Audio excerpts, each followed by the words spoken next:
Hi everyone, welcome to GPN Spotlight, my show, where I will be interviewing the most powerful, successful, and inspiring businesswomen and women leaders.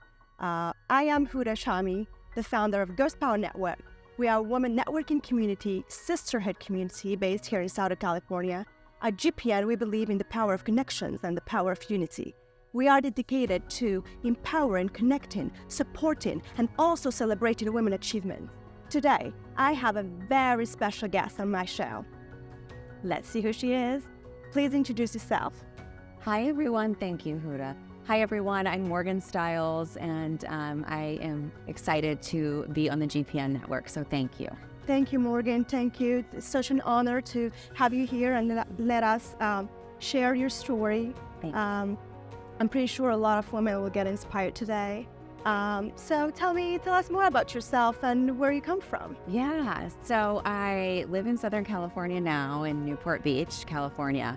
But prior to that, I'm born and raised in Ohio on actually a farm and a working farm. So I grew up a very simple life. I grew up waking up every morning with my mom and going out and feeding the cows and all of our chickens, and we had two younger sisters. So we put our barn boots on and our sundresses, and in the winter we bundled up because we get a lot of snow in Ohio. And, we worked hard, and my family worked hard, but we had a simple life. It was very middle class.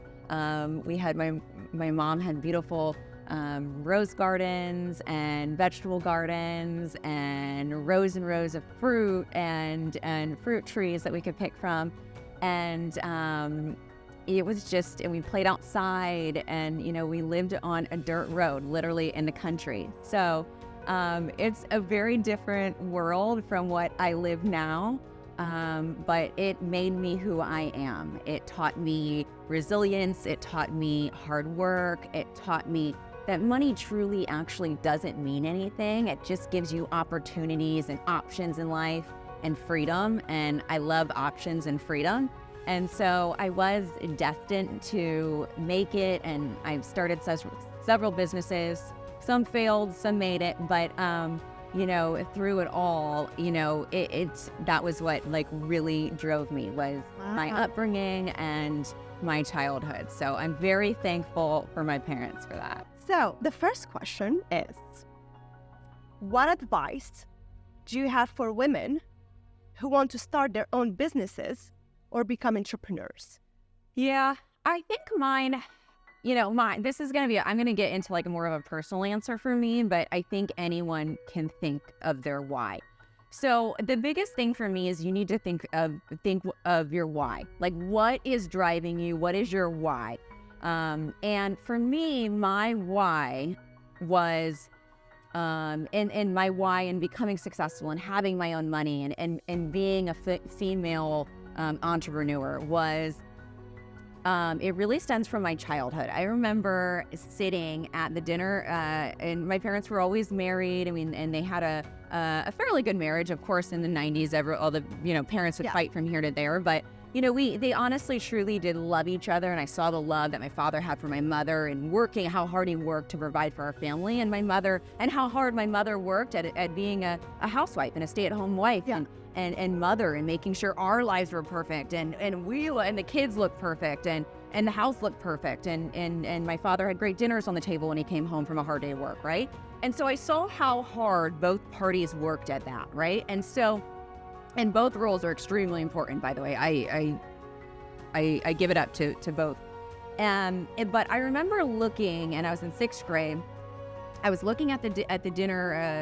I was at our dining room table. I remember, and my father came home from work, long day, a little tired, not too talkative, and probably something happened at work they didn't want to talk about, And we were eating. I was with my 2 little sisters and my mom, and she had, spent X amount of time making this great meal for us. And I remember thinking, and I know this is a weird feeling, but I remember looking down at the table and thinking, if my dad was to leave my mom tomorrow, we would have nothing. And I don't know why I thought that. There was rarely any fighting in the house. They weren't getting divorces, nothing like that. I just remember that feeling. I'm in 6th grade and I don't know anything. And I don't know things about like divorce, like if I have to pay my mom alimony and child support. Like I don't know those things. I'm in 6th grade, right? But like I remember thinking that. And I remember thinking like how heartbroken that made me. Because I just thought genuinely, like if a father left, then oh my God, what is a mother gonna do? Like my mom didn't go to work and clock in somewhere every day, right? So like, how would we have money to like keep the lights on? Like, it made me so paranoid. And I remember this like genuine sick to my stomach feeling, and my mom being like, why can't you eat? I'm like, I'm fine, it's good. And it made me sad. I had like tears in my eyes. And ever since that day, I said, I'm gonna do both. I'm going to be a great wife and mother one day, but I'm also going to be able to have and make money on my own and make it on my own and have a great savings account on my own, because God forbid, if anything ever happened, I have all the money on the world on my own. That's right. I don't need a man. That's just like a cherry on top to have a great man, right? So for me, it was just so important. So that's like the main thing for me is finding out your why. That was my why. So finding yours and what is important to you, and like maybe it's something that stems from your childhood, because that like is a big part of all of us, right? Mm-hmm. So, yeah.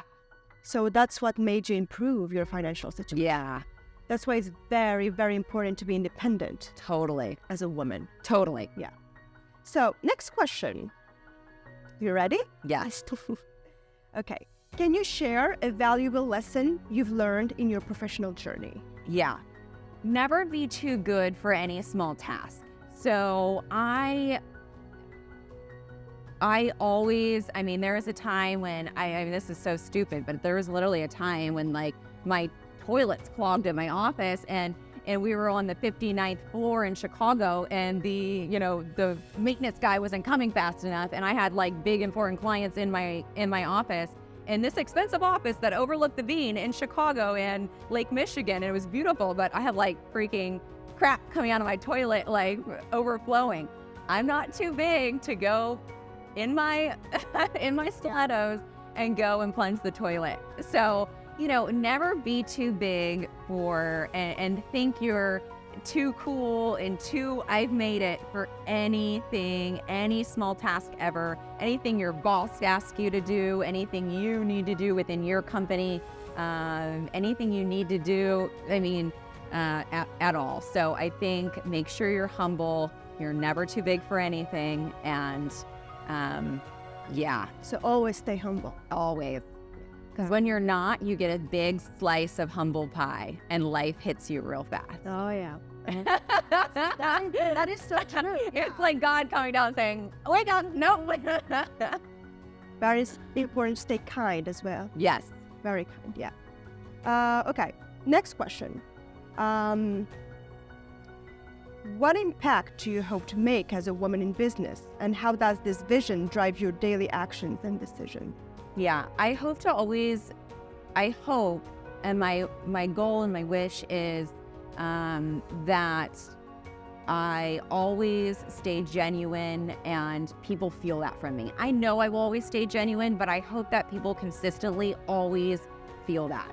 And when they're around me, and feel good when they're around me, and feel that that they can make anything happen and be anything that they want to be. And that's just so important to me, to like have that aura and that energy, and just always continue that. And I get that from my mom. My mom was like a freaking saint. She's like an angel on this planet. She's like the most sweetest, like kindest, genuine, funny, charismatic person that I've ever met. Like when she walks in a room, like the room lights up, like everyone's like, oh, Diane Stiles, I love Diane Stiles. Like she was like the talk of the town, because like she was just fun, and like everyone loved her. She's just the sweetest human being.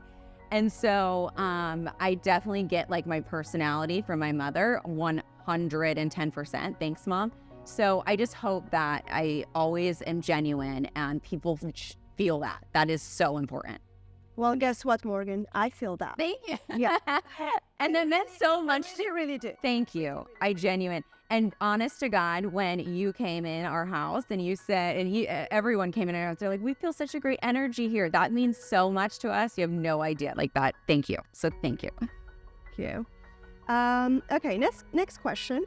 Can you share a message of encouragement for other women in business who may be facing challenges or doubting their abilities to succeed?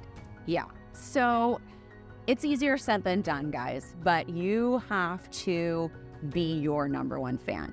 If you don't have the most confidence about yourself, why is anyone else? If you don't have confidence that you're going to pitch that client and get that client, why would that client believe in you and your services or whatever? You can relate that to any type of different business.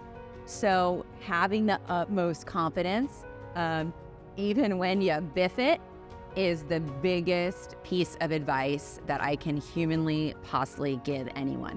It's confidence is key. What you put out in the universe, you get back. And if it's not confident and you're not getting those deals, you're not getting that money, you have to literally embrace and take that energy in, and you have to believe it. You have to believe it, genuinely. And if you don't, it's not coming to you. It's just the law of attraction. It's not my rules. It's not my rules. It has nothing to do with me. It's just the law of attraction. It's coming to you when you, That's all right. Last question. Yes. Is there anything you want to share with the audience today? I think every role in life is important. And I think as a female, I think it's important to be everything. I think it's important to be a badass businesswoman. I think it's important to work for someone and work hard. And then I think it's important to run your own business and kick ass at it. I think it's important to be a great wife. I think it's important to be the absolute best nurturing mother you can possibly be. I think, there's so many, a great friend that's there for your friends, that's loyal, that's ride or die. I think it's important to be everything. And I think a lot of times us as women, we get caught in being into one box. And we're put into one box, like, oh, she's a big corporate businesswoman, so she's never home with her family, or she's a mom, so she's always home with her family. No, I want to be it all, right? And I think it's really important to be it all and know that we can be it all. And there's not one little box we need to be in. We can be sexy and fun with our clothes, and then we can wear a business suit the next day. I think it's important to be everything in life and know that you can be everything in life. And that's the biggest advice I'd give, because I think that's the most fulfilling life, in my opinion. It definitely is. Thank you for sharing that. This is very, very inspiring. Thank you. Well, now this is the part of my show, where I will be presenting you with our GPN Crystal Award to celebrate your achievement in life. I know that. You're going to make me cry. Well, this is for you. Oh, it's stunning. Well, thank you, Huda. I thank you for being such a powerful force. Thank you for making an impact. And thank you for leading by example. Please, when you look at this crystal right here, remember how beautiful inside and out you are, and that you are empowering women globally today. Thank you very much. Thank you. Thank you. Well, you are too, and beyond. So thank you. Thank you. This is an honor. I hope you like it. It's stunning. It's beautiful. Now, introducing our new GPN face, which is the flower lotus. This is our symbol of unity, and it embodies purity, rebirth, and spiritual enlightenment. Thank you for watching. See you next time.